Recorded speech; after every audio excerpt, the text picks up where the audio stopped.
guys, welcome back to my channel. Today we are filming 1 year post-op of my gastric sleeve surgery, VSG bariatric surgery. So I was going to write down things to talk about, and then fortunately I didn't make a list, and I kind of just want to talk about it. So we're just gonna wing it. So I had my surgery, my gastric sleeve surgery, on June 8th of 2022.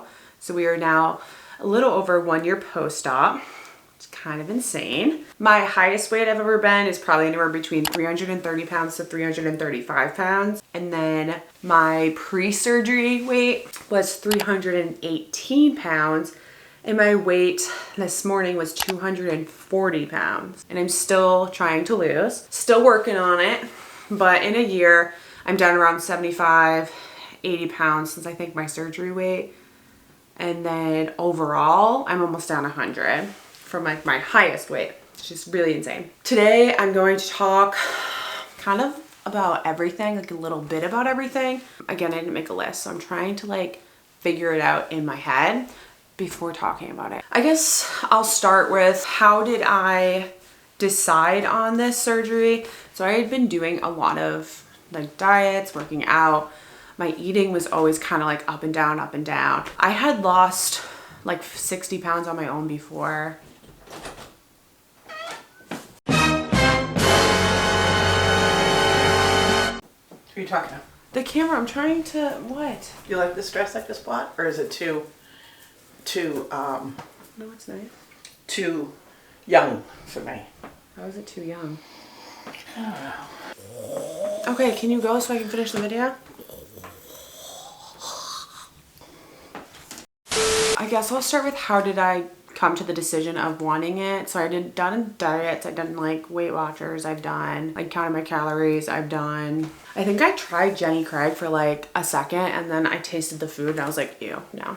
I've tried like everything, and it just was never like a long-term thing. I also hate getting into like Weight Watchers and like on diet, like buying things, because at the end of the day, you have to eat healthy, be in a calorie deficit to lose weight, regardless of like being on a specific, like ordering food from like a program or just cooking it yourself. So my mom had mentioned this type of surgery, like brought it to my attention, and I knew people that had it done. Just like I knew of people, I didn't know anyone like super personally that had it done. And she actually knew someone's daughter or something that had it done from my surgeon, and I guess she had a really good outcome. And that's how I found my surgeon, was just like through people. And I also like joined gastric sleeve group pages after I had my like first appointment with my surgeon and things like that, just so I could like get ideas on people and like how they did their surgery, or like how they reacted to it. And just FYI, everyone's body reacts to surgeries differently. I've had no complications at all since surgery. Before I had my surgery, I had very, very, very bad acid reflux, like so bad. I don't have it at all now. And granted, I am on 20 milligrams of omeprazole, but I don't deal with that at all. I don't have like, I just don't have any like issues at all. And I have seen people in the gastric sleeve Facebook groups who have had issues, and I just want to say, don't let that scare you from doing the surgery, because everyone's body has a different reaction to things. And just because one person has like a really bad experience with it doesn't mean you will. It's kind of just based on your body and how it takes that stuff, I guess. But I didn't have any issues, thankfully. I still don't have any issues. And nothing really bothers my stomach. I can pretty much eat anything and like not be affected. Like, I don't really eat ice cream, but I have since surgery, and I just can't eat as much of anything. But sometimes with like heavier foods, it does kind of irritate me, but not like fully. I don't like throw up. I've never had that issue. So after I found my surgeon, they have different requirements under different insurance companies, like health insurance that you carry, before you can get approved from your health insurance to get the surgery. Because my health insurance covered most of it, but I did have to pay, like, for the surgery day itself, I had to pay like $800 or something. Everything else was covered under my insurance. My insurance required me to have 6 appointments with a my surgeon's team, either my surgeon or anyone on their team, so like the nurse or my surgeon directly or the nutritionist. They required 6 months of that. And then you had to lose a certain amount of weight before. I barely had to lose anything. Like I said, my highest weight was like, my highest weight at the office there was 328. And then I weighed in at 318 to get approved. It's like nothing. So don't stress about that. If you're just doing it out of pocket, out of no insurance, then you probably have a different experience. You probably don't have requirements because my insurance paid for most of mine. And again, that's different. It varies per health insurance. Like I don't like, some health insurance might cover all of it. So that's something to definitely like look into. And when I called to make the appointment at my surgeon's office, I literally just called the office, was like, hi, I am trying to like enroll as a new patient under, my surgeon was Dr. Anthony McCluney out of Brockton, Massachusetts, but he did the surgery at St. Elizabeth's in Boston, Massachusetts, because he does surgeries there. Anyways, a little plug for him, but he did awesome. He's the nicest person and his whole team's great. So if you do live in Massachusetts, I highly suggest Dr. Anthony McCluney. I will put his information on my screen here. And I can also put it like in my description box below here. But anyways, I did all my appointments across. It took me a year because I was doing mine during COVID. So I started my appointments in like July of 2021. I had my surgery June of 2022. And don't let that stress you out. I was in such a rush to get the surgery, just to get it over with. The year like flew by. What happened was after I hit my 6 months, January of 2022 came around and the hospitals were canceling like elective surgeries. Like this is an elective surgery. It's not an emergency surgery. So they stopped doing surgeries. So my surgeon had to cancel and reschedule all of his appointments he had from January, February, and March and reschedule them. And all those people had like what's it called? Like authority, not authority, but like they were in front of me before I could get mine. So they had to reschedule all of that. And then I got my date, and at first it was supposed to be like June 1st or something, or the end of May.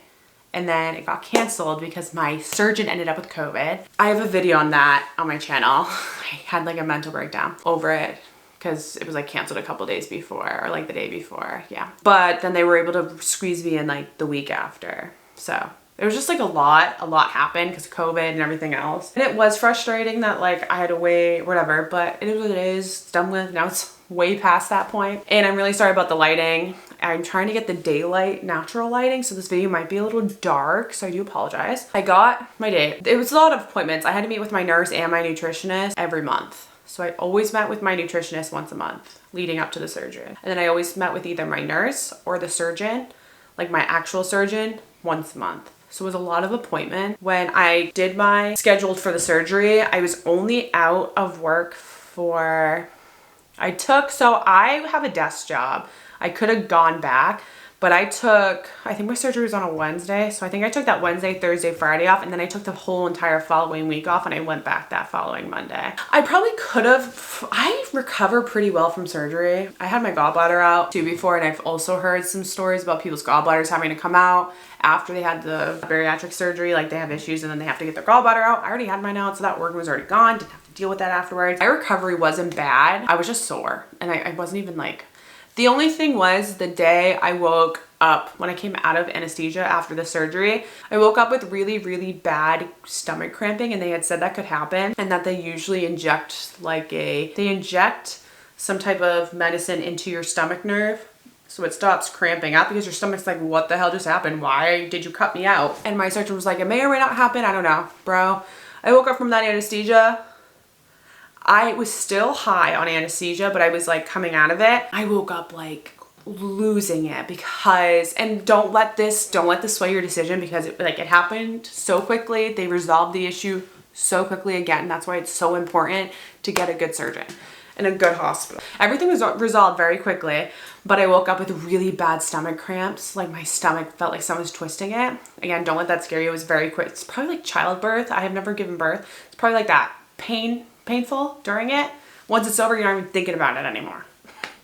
They were like, I started crying, and it wasn't my surgeon or anyone on his team, it's just people in the hospital, probably just like the other doctors. I started crying because I was in a lot of pain. The guy was like, I don't even know who he was. He's like, Miss Kavanaugh, why are you crying? And I'm like, my stomach hurts. It's like cramping really bad. So what they do is inject something that like basically like numbs your stomach nerve so it stops cramping. Or they do something where like, I don't know what it is. But I had 2 nurses coming into my abdomen, like right into my abdomen to go into the stomach to inject that. It hurt. It was not fun.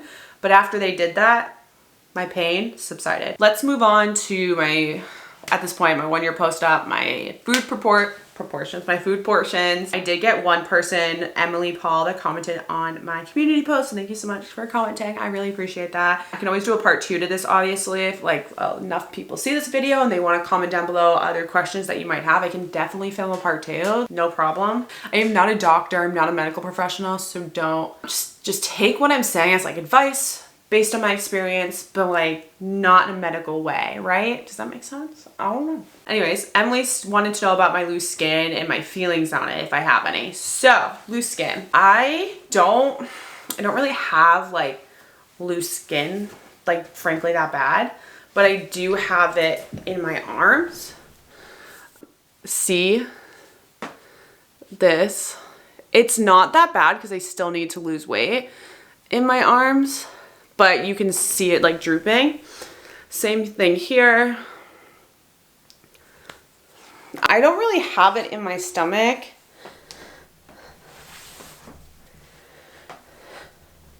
Sorry, ooh, okay, skinny. Just kidding. I don't really have it in my stomach yet because I carry so much weight in my stomach. So, I mean, I can kind of see it in like spots, but it's not that noticeable in my abdomen, only because, like I said, I carry a lot of my weight in my abdomen. I do have some in my breast. You can't really notice it. Sorry, I'm literally, what am I doing? You can't really notice it in my breast. It's only like, I don't want to like get demonetized. Like, can you kind of see like how I'm pulling it?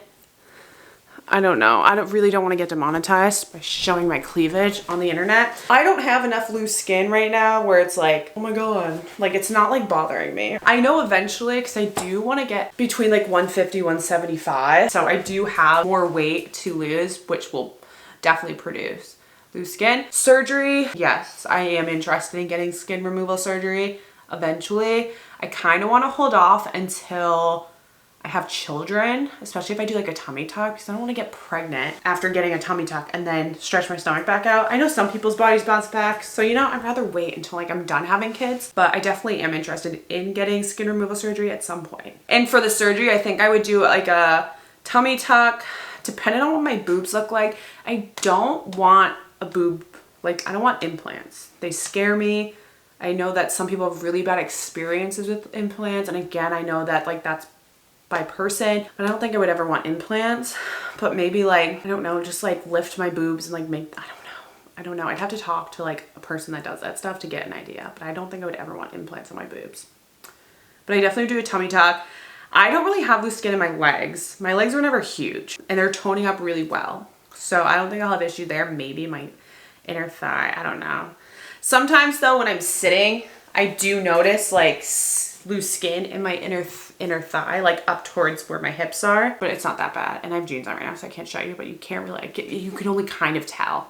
Portion sizes, a year out. So I'm gonna kind of tie this into my 1 year post-op appointment that I just had. So I was very anxious and like scared to go to my 1 year post-op appointment, only because I'm so hard on myself and I didn't think I lost enough weight. I'm like, why am I not down 100+ pounds like other people are? Why am I only at like 75, 80 pounds down since my surgery date? Why am I only down that much in a year? What the hell? I should have lost more. Blah, blah, blah. You were gonna get in your head. You will get in your head. You are your own worst critic. Like at the end of the day, I wouldn't have lost that amount of weight if I didn't get the surgery. Yes, there's a lot of work that goes in behind the scenes. Like I still have to eat well to keep losing. And it gets harder the further out from surgery you are, because you lose that restriction. I mean, I still have restriction, but it's not as tight as it was obviously when I first got my surgery. Your restriction when you first get out of surgery, you don't even want anything. It's so hard to consume. But a year out, I can eat. So I'll kind of walk you through like a normal day in my life. So I wake up in the morning, obviously, and I know a lot of people do like the Fairlife shakes. I never had them. I kind of want to try them because so many people use them. I do one protein shake. I do the Ensure Max protein. I usually do the cafe mocha flavor, and then I dump an entire carton thing of it And then I put my blonde unsweetened Starbucks cold coffee thing that I get at the store. I put that in there. And then I do use like 2 tablespoons of this oat milk creamer. And then that's my breakfast. What I have been trying to improve on is my nutritionist told me not to milk my food or my like coffee, like especially if there's a protein shake in there. Make sure you're having it within like a meal time, like 20 to 30 minutes. Because when you start grazing on it all morning, you're slowing your metabolism down. So I've been working on upping my calories a little bit, which is scary to like consume more because you get nervous. Anyways, that's our breakfast. I'll kind of circle back to that. And then for lunch, because I usually don't eat between breakfast and lunch because I don't start work till 9:15. So I eat lunch at like 12:30, so it's only like a few hours. So for lunch, I've been on like an egg salad kick. I make my own homemade egg salad. I boil eggs, I meal prep it. I like chop the eggs up. I mix some mayo in it. I even throw in like chopped bacon. I have probably for lunch, if I could guess, like 3 boiled eggs that are chopped up together, and I'll either just have that and I'm full, or sometimes because my nutritionist wanted me to kind of add in carbs, so like to get kind of more like a full feeling. And I'm also working out a lot, so I've been adding like vinegar potato salad last week, so I added that in. And I only did like probably like this much potato salad, like maybe less, because that's gonna get me really, that's just, it fills me up, and I can usually stomach that. And then I'll wait a few hours and then I'll do like a snack. So I've been having like a Power Crunch bar, and I have the whole bar, and I do the mint chocolate chip or mint chocolate or chocolate mint, whatever the heck it is, as a snack around like 3:30. And then sometimes, so after work I work out, and I have a Peloton, so I burn so many calories on that thing. Probably like between 400 to 700 calories on my Peloton. So that's why I'm also trying to eat more, because I'm burning so many calories. I've been doing something new as like a pre-workout snack. I get these carb balanced tortilla. I forget what brand they are, but they're carb balanced tortillas. And then I put 6 pepperonis on it, and then I put a cheese stick on top of it, and I roll it up. I put it in a frying pan and I just fry it, like I cook it. And then I eat it. It's like a little pizza. It's a little pizza pocket thing. So, and it has a lot of fiber, and fiber's good. So I do that, and then I'll work out, shower, eat dinner. My dinner usually consists of some type of protein, some type of vegetable, and usually some type of starch sometimes. So I'll either do like rice or I'll do a potato. Sometimes I don't do the starch, it varies. And then sometimes I won't eat anything after dinner. Other times I'll do like a yogurt after dinner, or I got the Kodiak waffles and they're so good. And I have a Walden Farms syrup, pancake syrup thing that I put on them. They're 0 calories. And I also get the Lily chocolate chips. So good. Lily chocolate chips, and I put those on it. I'll sometimes put peanut butter on it. And it also, like, my food intake also depends on like how much I worked out that day. If I didn't really work out, then I don't eat as much because I'm not as hungry. So it does vary, but it seems like a lot of food. I usually consume calorie wise anywhere between like 1100 calories to 1400 calories. And that seems like a lot, but it was given the go to increase my calorie intake because I'm a year out at this point. Scary, but I am doing it. And I also increased my calorie intake because I'm working out so much. Kind of just like goes hand in hand at that point. Vitamins and supplements. So for vitamins, I take 2 multis a day. I take a prenatal because it has a lot of vitamins in it. I take vitamin D, vitamin B12, my Lexapro, my omeprazole, and a calcium. Did I say calcium? I don't know if I did. Just 1 calcium a day. It used to be 2 calciums and they swapped it around. But I am going to do a what I eat in a day 1 year post-op, so you guys can kind of get an idea of like what I'm eating throughout the day, because I feel like I just listed off a bunch of food and you're probably like, what the hell? And then maybe I'll do like my go-to meals or my go-to snacks to help you if you guys have any recommendations. I don't want to make this video way too long. I could always do a part 2 like I said, so if you have any like questions or whatnot. But anyways, I did see my surgeon. He said I'm doing great. And he did say to try to eat every few hours because you don't want to slow down your metabolism, and it does get scary to eat every few hours because I'm not used to that. But I'm trying to, and it's every few hours like have a small snack or something that's healthy. So yeah, that's what I've been trying to do. But today I did go out and get Mexican food, which is okay. But I just couldn't eat like any of it. But I did have a lot of carbs, but I did work out. You want to know what my watch says? 1300 freaking calories were burned. And I'm so sorry, this lighting is terrible. But anyways, I'm doing pretty well. I've just been like upping my exercise a ton. I don't know why. I've just been like this exercising mood. If you have any other questions, I definitely missed it so much. I'm trying to think. If you're thinking about getting the surgery and you have questions, please comment them down below. I can definitely do a part 2. And don't forget to follow me on my TikTok. I go live sometimes. So if you ever pop in and have questions about it, I can definitely answer your questions there. I feel like this video is kind of boring, but it is a sitting video and I just don't want to make it way too long where you're like, okay, I got it. I got the point. But anyways, I hope you guys have a great weekend. Happy Father's Day to anyone that's a dad that maybe watches my channel. I am gonna try to edit this and post it as soon as I can this week, but I'm trying to think. I feel like I forgot stuff. All right, don't forget to subscribe, like the video, comment down below any questions and video suggestions that you might want me to do, and I hope you have a great day. Bye.